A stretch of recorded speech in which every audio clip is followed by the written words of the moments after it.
Tesla bike. Can you guess where I'm at? Dang. All right. We got the Tesla again.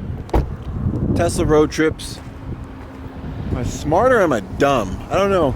I'm not the only one who's on a Tesla though on these road trips. Sometimes you'll be riding out here and you'll see somebody else riding by, and then they'll wave at you and say, "Hey, I brought my daughter along with me." And I wanted to share my experience because I know a lot of people may be wondering what kind of vehicle to use for a road trip if I was to do a rental. So in this experience, we'll just jump to the point. When is our first stop? It's coming up soon. Not only do you save gas, well, not even gas, but you save money on what you would spend on fuel significantly.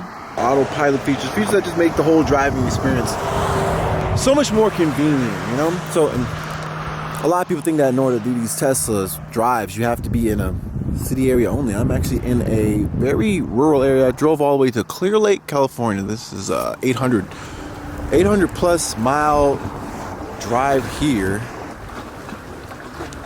and a lot of windy roads and stuff like that, lots of hills. With that in mind, it was still a pretty good drive. Vehicle drives pretty smoothly. In the perfect world, the vehicle is going to be able to give you everything you need, autopilot, all that, the lane keep assistance, tracking, all that stuff, help you with making sure you maintain the certain distances, and it makes it all nice and convenient and easy. But this being electronic, it's almost like a super huge cell phone. So imagine like the cell phone you had that was new, it was awesome. But once you've had it for a couple years, you start noticing little stupid little problems that inconvenience you. And I think this is one of the ones that I've had to deal with that's starting to show those little symptoms. I've noticed little symptoms on other times. This is probably my 20th time driving a Tesla. Maybe more. I've done plenty of reviews. I've reviewed all the Teslas that are out there. You can check them out on the channel. But this one, Model 3, it's a dual motor. And it's so beautiful out here, as you can see. And there's all kinds of cool stuff in here. Like in the back, there's so much room everywhere. And it's beautiful. What do you think of this car really though? There's like, instead of like a handle, there's actually a button, and it's really, really cool. Yeah? Yeah. Okay. I didn't think about that. What do you think about the glass roof? In the top, right here, is really cool, and you can see if you get bored and you have to park because your dad has to do something, then you can just look up and there's all kinds of things up there. And there's these lights. Whenever you click it, it turns on. Whenever you click it again, it's going to be on, but then it's going to turn off slowly. So there's a lot of different features that come with this car. You can see. But yeah, you can definitely take these vehicles out to areas like this where it's a lot of grass, it's very different, like an area that you wouldn't expect to be able to take a Tesla to. And in fact, if you come to an area like this, more than likely you'd be one of the only Teslas on the road. Occasionally, you'll see another Tesla that'll pass you. Maybe you'll get like a little Jeep Wave or whatever, some goofy. But everyone who's on Tesla, they're all on these same roads, because we're all going to be following where the superchargers are at. Because unless you live somewhere out here and you got your own means of charging out here, which would be cool, solar power. There's a whole bunch of people with solar power. You see, there's like a little spot for like car chargers right there. And literally everything, like even right here on the screen, you can see the map, and it shows your location live. Like it's like a little cell service, almost personal cell service.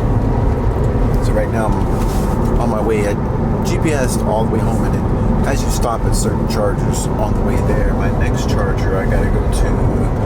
When I get there, I'll have 5%, and as well as the time I'll get there, how many minutes it's gonna take to get there. So it's kind of like it takes all the planning out of your trip for you. So if you're wondering if you can go to a certain place, just go to Tesla.com and check on the supercharger section and click routing a trip. You'll be able to tell if you can go to that place. It'll tell you if there's superchargers on the way there.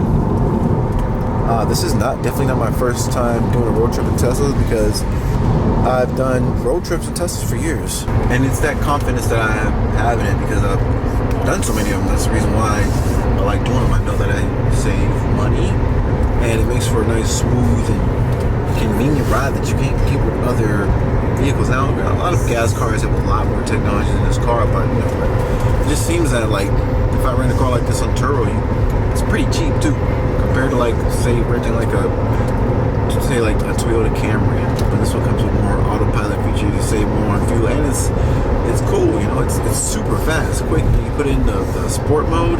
I keep it in chill because chill is kind of like chill reminds me of a normal car, and then you put it in standard mode, and it's like takes off like a rocket ship. Just in case anyone's wondering, even in areas where you don't technically have much service, you still will have your GPS functions working properly, so you can make it to your destination safely. Because you know everybody gets that range anxiety, especially when you got like down here. I only got 13 minutes and 10 miles left. No, it's gonna take 13 minutes to get there, and then I'll have 10 miles to get there as well. I'll have 6% left over when I get there. Still, just thinking about it, and being in an area like this, I would not want to run out of service, any kind of amenities. But even people who only have their cell phone to rely on directions, same thing apply to you. If your cell phone loses service, you can be stuck too. So if that's an arguing point, then you need to have that same argument with your cell phone. Because when it comes to being in areas like this, thinking ahead is essential. So We made it. What do you want to do? We're gonna figure out what's going on in this area, mate, because we made it and we're the only chargers here, so we're gonna get all the power to ourselves, mate. We're gonna have all the power, mate. All the power to ourselves, mate. Woo-hoo. It doesn't look like we can do anything because there's... Right, it looks like there's nothing here. That's great. Right. Great. Okay, so it says we showed up in Williams, California, 6th Street. Estimated charge time that we're gonna need to continue the trip is 20 minutes. I may charge a little longer than that just because I like to make sure I have more than enough fuel to get to my next stop. So I'm gonna charge more than 20 minutes, maybe 30 minutes, because it says if I left right now, I'd be at negative 38% for the next stop. So basically I wouldn't make it to my next stop. I have to charge now, but I'm not gonna do 20 minutes. Here's a cool thing. Because electric cars, all these chargers, they all share this one or these 3 boxes right here. This is where the power is converted and all that stuff from the main grid to the things. You know, so if there's more cars, then you gotta charge and share with more people. But if it's just you, then you know that's more power for you. So you come in here, push this little button right here. Get this little thing right here. When it's blue, it means nothing going on. But when you plug it up, it's gonna transition. Give it a couple seconds, and it turns green.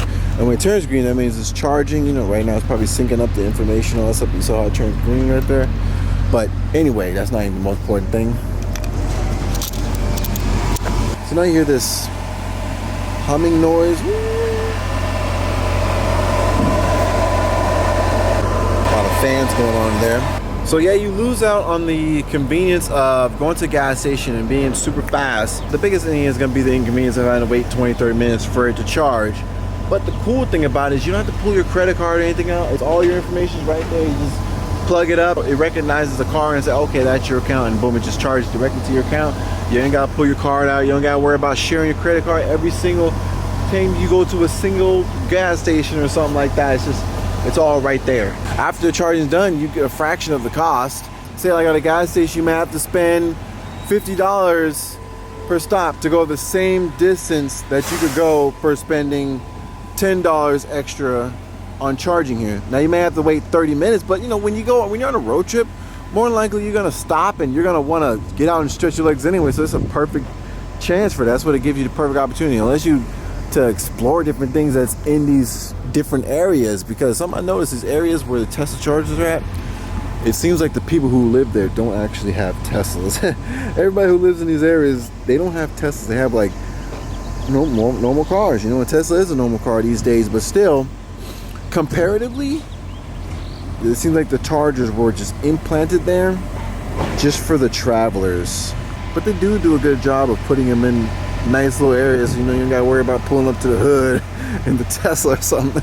And if I want to, I gotta push button, stop, unlock. Super simple. And you see right here, it says where I'm at right here. And it shows all your next stops, how long you need to charge there, what percentage you'll have when you get there, estimated time, etc., etc. It even can let you see like a overhead view of where you're going on the map and everything. It's really cool. It gives you a full perspective of where you're going, where you've been, because like I said, we're going back to Arizona. So we came from here north of San Francisco, Clear Lake, and now we're at Williams, and then we're going to see where our presumed trip will be. Go all the way here and then all the way back to the beautiful desert of Arizona. So great. Look at that. Look at that desert. You can just see an overhead aerial view of the desert.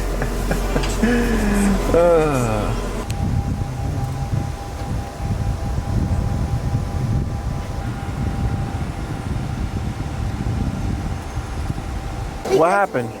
Mommy ate all the cakesters, but you shouldn't be mad at her. But she's gonna go to the Dollar Tree and buy some more. Okay? I'm not mad at her. That's just funny. It's okay, Mom. I like driving a Tesla for a road trip. You go to the same places and you get a much better drive too. Right now we're just passing by like the Sacramento, San Francisco area. People flying kites and stuff up here. It's crazy. You can't tell me that Teslas are not useful for trips like this. Like, I can do the same thing, and I can do it silently. With this instant acceleration. I mean, look at what I get. The instant acceleration, you know, with the brake regeneration. So all you have to push the brakes around turns like this, and then even in chill mode, still get that good acceleration.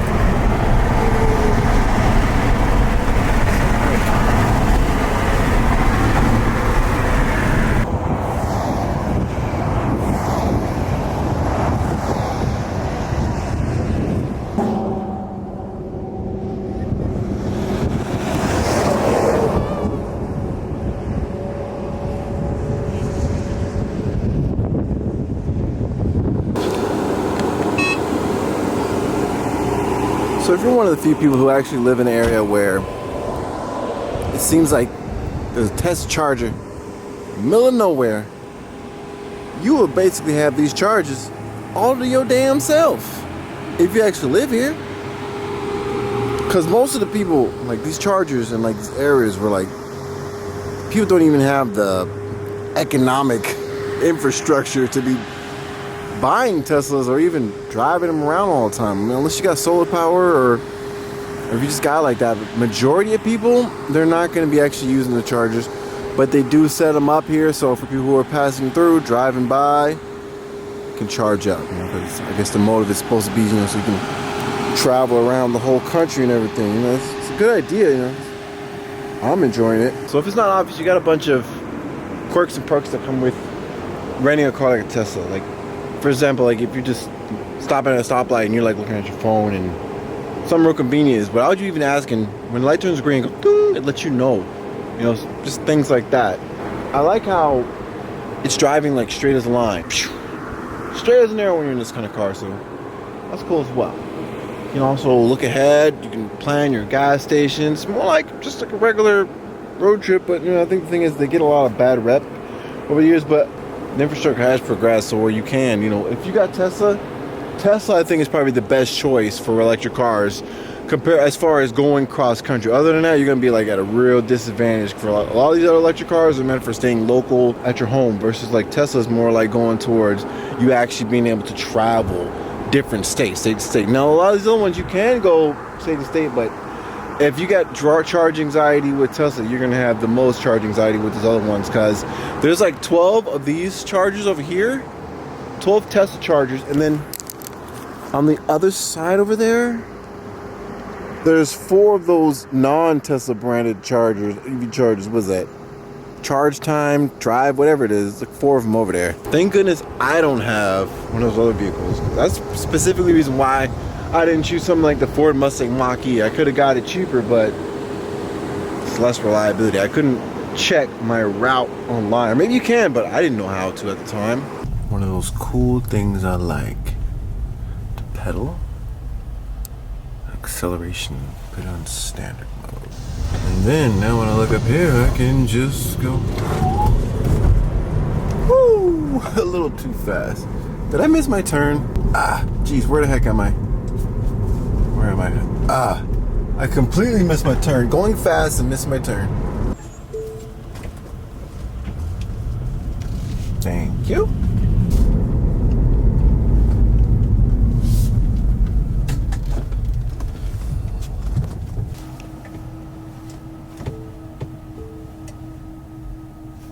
Boop. And just like that, it's super simple.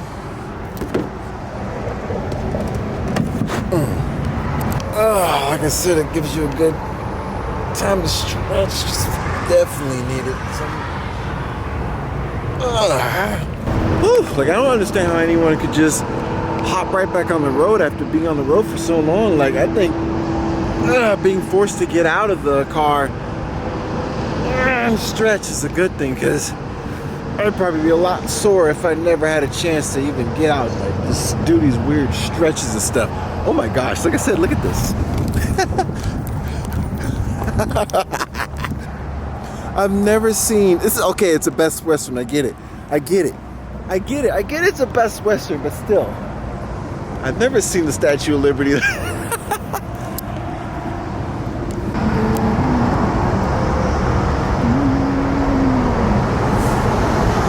Something that only shows up when you close the door.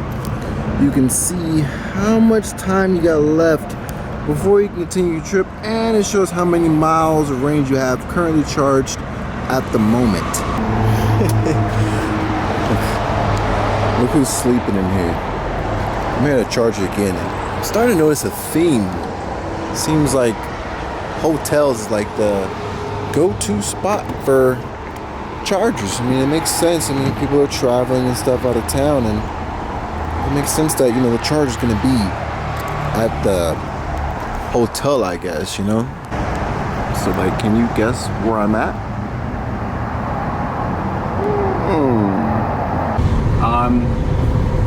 I have no conclusions about this car yet. None This is whatsoever. taking a minute.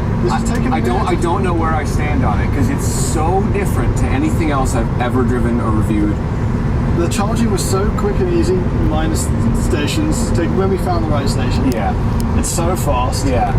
One of the things that makes you feel good and confident about driving one of these vehicles at nighttime, you're on like these tight roads with these semis, you can just like burst right past them. So like when it seems like the semi truck is getting a little shaky, you can just burst right past them, because like right now it's 3:30 in the morning, you know, so they might be sleepy too, you know. So I can just zip right past them, you know, and then just go back to doing my normal speed limit. Helps you feel nice and comfortable and safe and everything. And plus this thing drives straight as an arrow with no hands. It's moments like this I'm glad I'm not paying that much for 1 gallon. Probably only gonna get like 30 to 40 miles with that. For that much, I can get over 100 miles. It is now 6:23 in the morning, and I see the sun starting to come up. It's pretty nice. Very nice. It's gonna be a good day. Last day of the trip. I take this thing to finish getting charged up.